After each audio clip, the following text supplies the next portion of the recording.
সুপ্রিয় শিক্ষার্থীবৃন্দ, অনলাইনের আজকের আয়োজন অর্থাৎ ক্রপস অফ বাংলাদেশের প্রথম ক্লাসে তোমাদের স্বাগতম জানাচ্ছি। আমি সঞ্জীব কুমার পাল, অধ্যাপক মৃত্তিকা বিজ্ঞান, সরকারি গৌরনদী কলেজ। আশা করি সৃষ্টিকর্তার কৃপায় তোমরা নিরাপদে আছো এবং এখন আরো সতর্ক থাকবে, কারণ করোনার দ্বিতীয় ঢেউ শুরু হয়েছে। ইতিমধ্যে তোমরা দেখেছো শনাক্তের হার এবং মৃত্যুর সংখ্যা বেড়ে চলছে। অতএব বিনা প্রয়োজনে তোমরা কখনো বাহিরে যাবে না, গেলে অবশ্যই মাস্ক পরে যাবে। বিগত ক্লাসে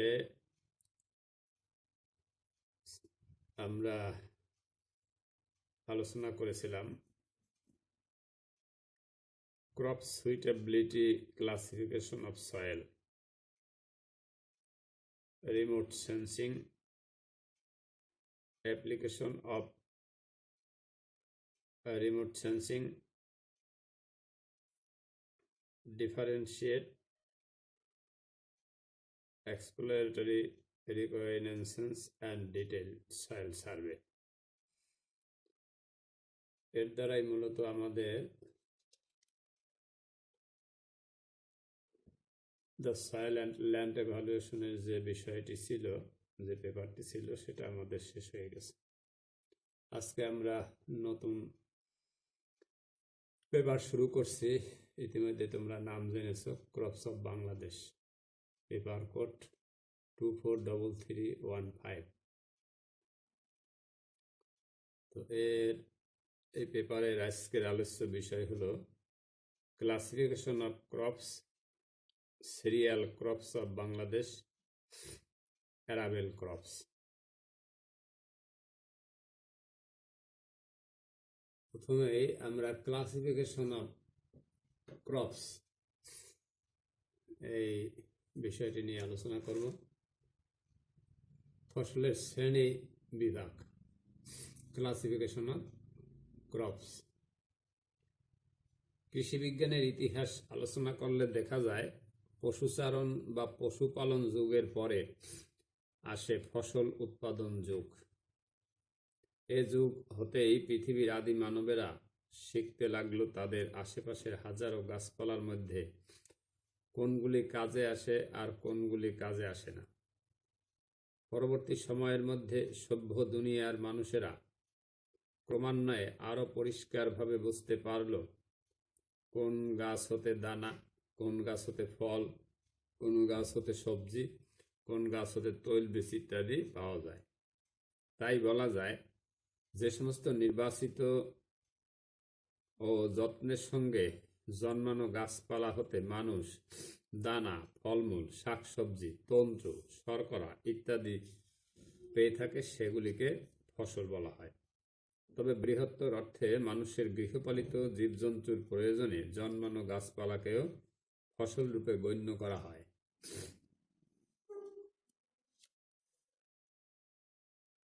ফসলের আর এক নাম শস্য। ফসল বা শস্য সম্বন্ধে সম্যক জ্ঞান লাভ করতে হলে সেগুলির পর্যালোচনা ও সুচারুরূপে পাঠের আবশ্যকতা আছে।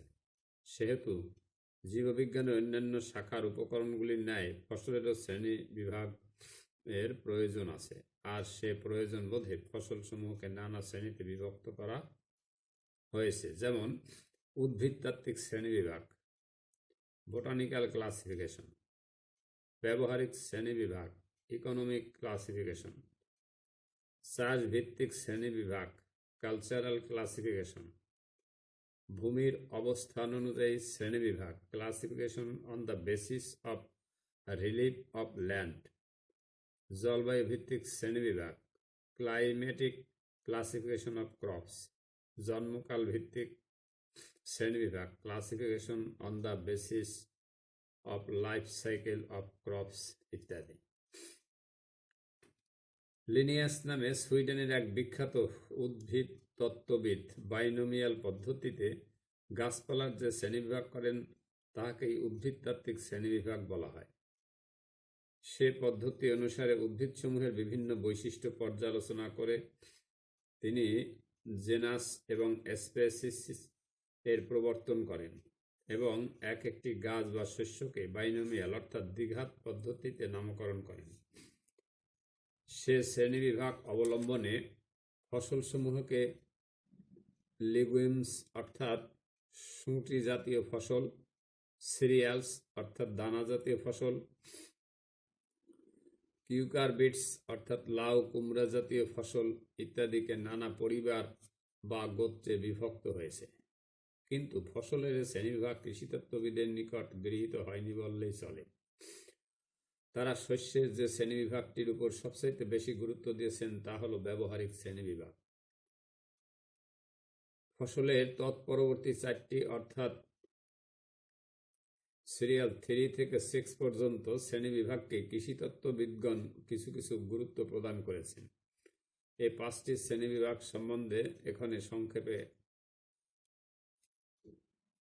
আলোচনা করা হচ্ছে। প্রথমেই ব্যবহারিক শ্রেণীবিভাগ।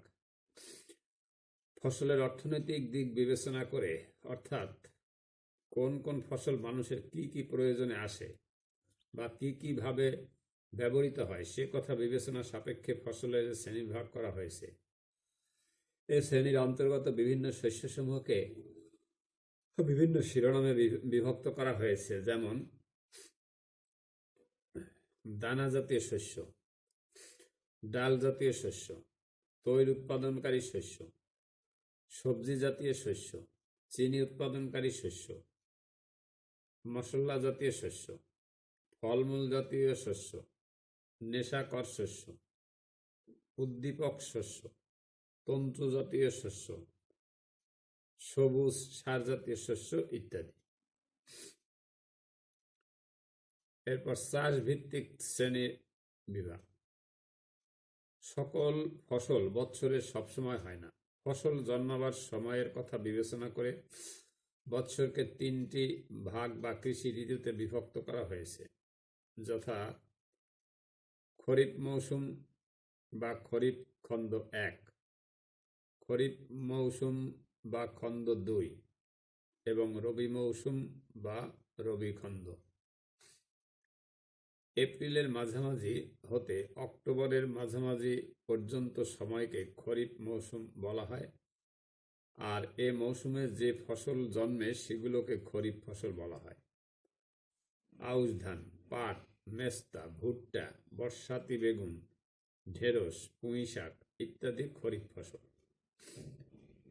অক্টোবরের মাঝামাঝি হতে এপ্রিলের মাঝামাঝি পর্যন্ত সময়কে বলা হয় রবি মৌসুম, আর এই সময়ের মধ্যে যে সমস্ত ফসল জন্মে সেগুলোকে বলা হয় রবি শস্য। বোরো ধান, গম, গোলালু, তামাক, মরিচ, বেগুন, সরিষা, মুগ, মসুর, ছোলা ইত্যাদি রবি ফসলের অন্তর্গত। এখন এ প্রসঙ্গে উল্লেখ করা প্রয়োজন যে আজকাল খরিফ মৌসুমকে 2টি উপমৌসুমে বিভক্ত করা হয়েছে, যথা খরিফ 1 এবং খরিফ 2। প্রথমোক্ত অর্থাৎ খরিফ 1 মৌসুমের সময় হল 15 মার্চ হতে 15 জুন পর্যন্ত, এবং সে সময় বা মৌসুমের ফসল হলো আউশ ধান, পাট, বুনে আমন, ভুট্টা, শশা, কুমড়া, ডাঁটা, ঢেঁড়স, পুঁই শাক ইত্যাদি। আর দ্বিতীয়োক্ত অর্থাৎ খরিফ 2 মৌসুমের সময় হলো 16 জুন হতে 15 অক্টোবর পর্যন্ত, এবং সে সময়ের ফসল হলো রোপা আমন। ভূমির অবস্থান অনুযায়ী শ্রেণীবিভাগ। কোনো দেশের চাষের জমি একই সমতলে থাকে না।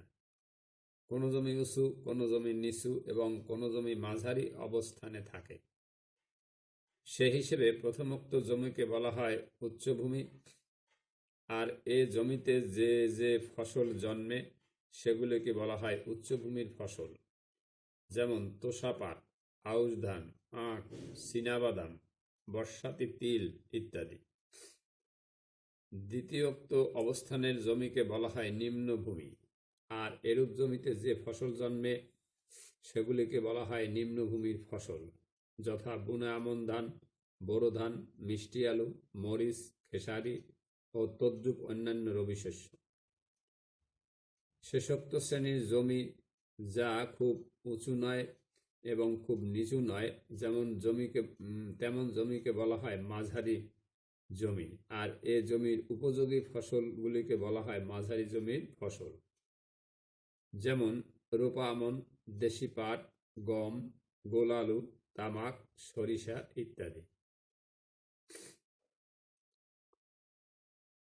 জলবায়ু ভিত্তিক শ্রেণীবিভাগ। পৃথিবীর ভিন্ন ভিন্ন দেশে ভিন্ন ভিন্ন ফসল জন্মে। তার প্রধান কারণ জলবায়ু, অর্থাৎ বৃষ্টিপাত, তাপ ও আর্দ্রতার প্রভাব। এই হিসেবে পৃথিবীর বিভিন্ন ফসলকে কয়েকভাবে শ্রেণীবদ্ধ করা হয়েছে, যেমন গ্রীষ্মপ্রধান অঞ্চলের ফসল যথা ধান, আখ, চা, কফি, আম, লিচু, কলা, পেঁপে, আনারস, তরমুজ ইত্যাদি। আর্দ্র অঞ্চলের ফসল যথা ধান, পাট, রাবার, অয়েল পাম ইত্যাদি। শীত প্রধান অঞ্চলের ফসল যেমন গোল আলু, তুলা, সরিষা, গম, সুগার বিট ইত্যাদি। নাতিশীতোষ্ণ অঞ্চলের ফসল যেমন গম, তুলা, ভুট্টা, আপেল, পেঁয়াজ, পিস ইত্যাদি। এবং মরু বা শুষ্ক অঞ্চলের ফসল যথা সরগম, মিলেট, অরহর, ছোলা, খেজুর, মাল্টা, ক্যাকটাস ইত্যাদি। জন্মকাল ভিত্তিক শ্রেণীবিভাগ। ফসলের জীবনচক্র বিভিন্ন রকম, কারণ বিভিন্ন ফসল বিভিন্ন সময়ের মধ্যে পরিপক্কতা লাভ করে, অর্থাৎ জীবনচক্র সমাধা করে। দেখা যায় কোনো ফসল 2 থেকে 3 মাস বা 6 মাস বা 12 মাসের মধ্যে জীবনচক্র শেষ করে। কোনোটি 2 বছরের মধ্যে, আবার কোনোটি বহু বছর বেঁচে থাকে। এ জীবনকালের উপর নির্ভর করে ফসলকে কয়েকটি শ্রেণীতে বিভক্ত করা হয়েছে, যেমন একবর্ষজীবী ফসল, দ্বিবর্ষজীবী ফসল, বহুবর্ষজীবী ফসল। 1 বছর বা তারও কম সময়ের মধ্যে যে সমস্ত ফসলের জীবনচক্র শেষ হয় সেগুলিকে বলা হয় একবর্ষজীবী ফসল, যেমন ধান, পাট, গম, কলা, সরিষা, মুগ, মসুর ইত্যাদি।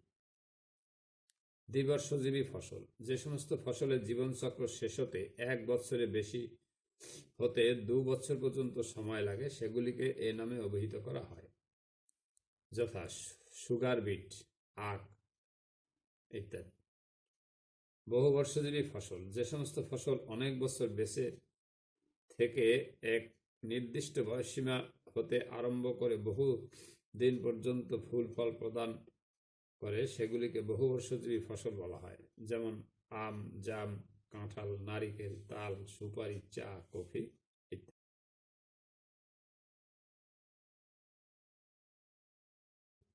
এবার সিরিয়াল ক্রপস অফ বাংলাদেশ, অর্থাৎ দানা জাতীয় ফসল। বাংলাদেশের দানা জাতীয় ফসল। দানা জাতীয় ফসল পরিচিতি, concept of cereal crops. Greek ও রোমানদের খাদ্যদেবী সিরিস এর নাম অনুসারে দানা জাতীয় খাদ্যশস্যের নাম হয়েছে সিরিয়ালস। সিরিয়ালস অর্থ দানা জাতীয় শস্য।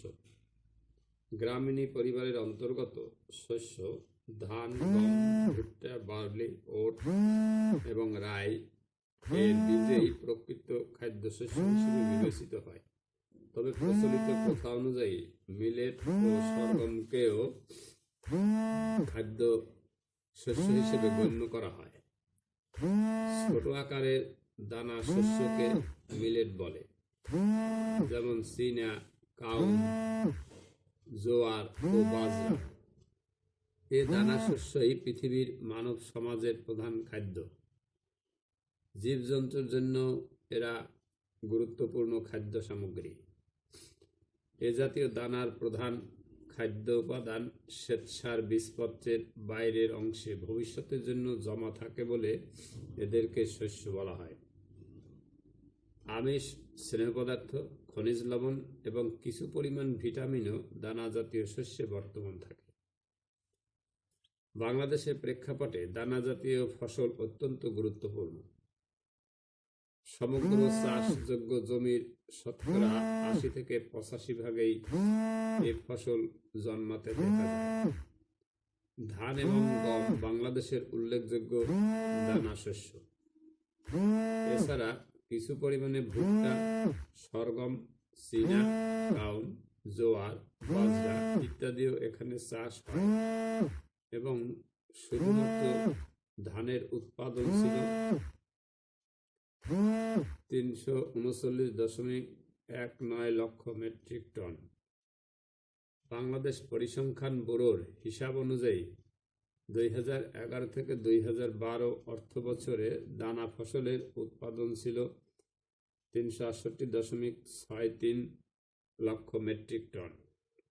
বাংলাদেশে চাষকৃত দানা ফসলের বাংলা, ইংরেজি ও বৈজ্ঞানিক নাম এবং পরিবার বা গোত্রের নাম উল্লেখ করা হলো।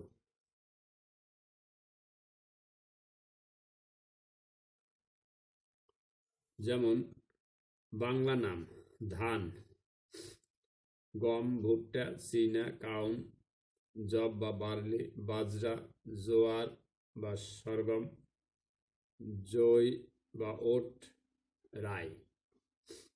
ইংরেজি নাম: rice, wheat, maize, hog millet, foxtail millet, barley, bajra, sorghum, জই, রাই।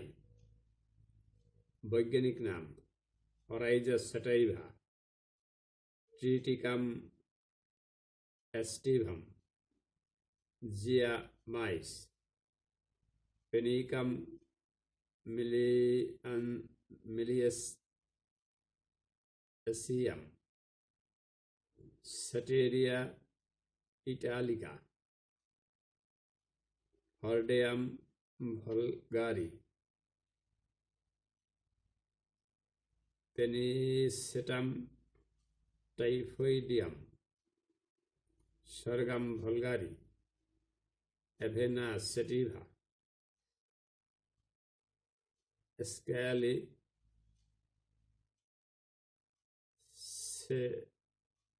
সার্কেলি। পরিবার: এগুলো সবই গ্রামীণী পরিবারের অন্তর্ভুক্ত।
অ্যারাবেল ক্রপস, অ্যারাবেল শস্য।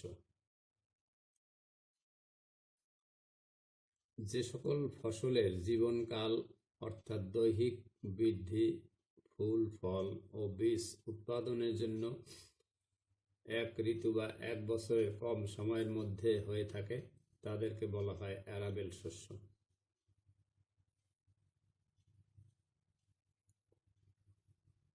এসব ফসল এক বছরের মধ্যেই জন্মে এবং মারা যায়। অ্যারাবেল শস্যের বৈশিষ্ট্য: এরা সাধারণত এক বর্ষজীবী, বীজপত্র তৈলযুক্ত,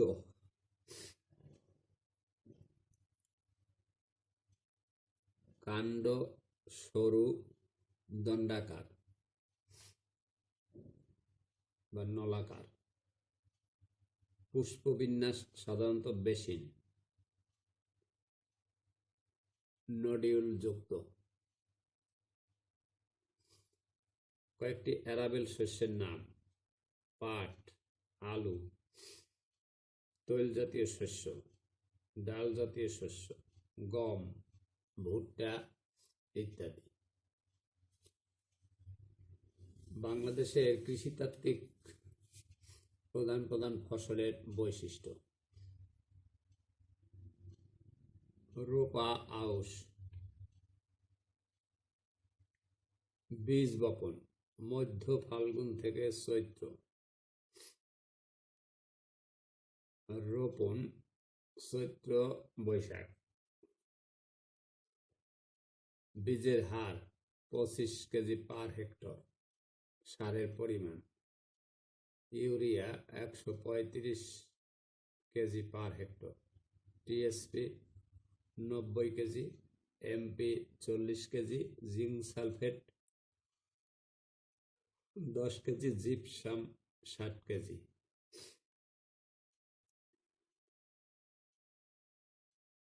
ফসল তোলার সময়: আষাঢ় থেকে ভাদ্র মাসের মধ্যে। ফলন: 3 থেকে 1 টন পার হেক্টর। রোপা আমন: বীজ বপন মধ্য জ্যৈষ্ঠ থেকে আষাঢ়, রোপণ আষাঢ় শ্রাবণ। বীজের হার 25 কেজি পার হেক্টর, সারের পরিমাণ রোপা আউশের মতো। ফলন: তোলার সময় কার্তিক থেকে পৌষ। ফলন 4 থেকে 7 টন পার হেক্টর। বোরো ধান: বীজ বপন অগ্রহায়ণ, চারা রোপণ পৌষ মাঘ। বীজের হার 25 কেজি পার হেক্টর, সারের পরিমাণ ইউরিয়া 180 থেকে 220, টিএসপি 90 থেকে 125, এমপি 40 থেকে 70, জিঙ্ক সালফেট 10, জিপসাম 60 থেকে 70 কেজি। ফসল তোলার সময়: বৈশাখ থেকে জ্যৈষ্ঠ। ফলন: 4.5 থেকে 7 টন পার হেক্টর। গম,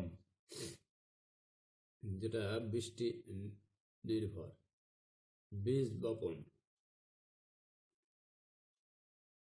শেষ কার্তিক থেকে অগ্রহায়ণ। বীজের হার 110 কিলোগ্রাম পার হেক্টর।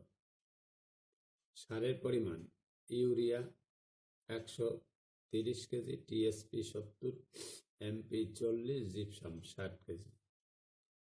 ফসল তোলার সময়: ফাল্গুন চৈত্র।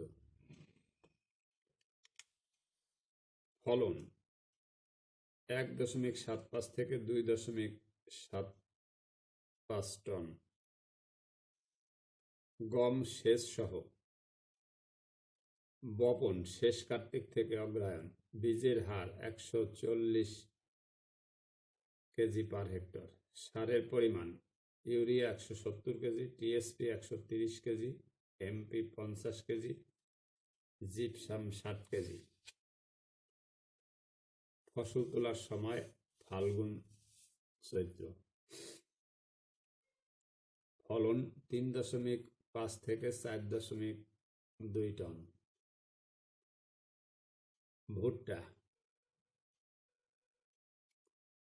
বপন আশ্বিন থেকে কার্তিক, বীজের হার 30 থেকে 40 কিলোগ্রাম পার হেক্টর, সারের পরিমাণ urea 222 KG, TSP 110 KG, MP 50 KG, gypsum 125 KG. ফসল তোলার সময় মাঘ ফাল্গুন, ফলন 1 থেকে 3 টন পার হেক্টর। দেশি পাট কর্ষণ মধ্য ফাল্গুন চৈত্র, ছিটিয়ে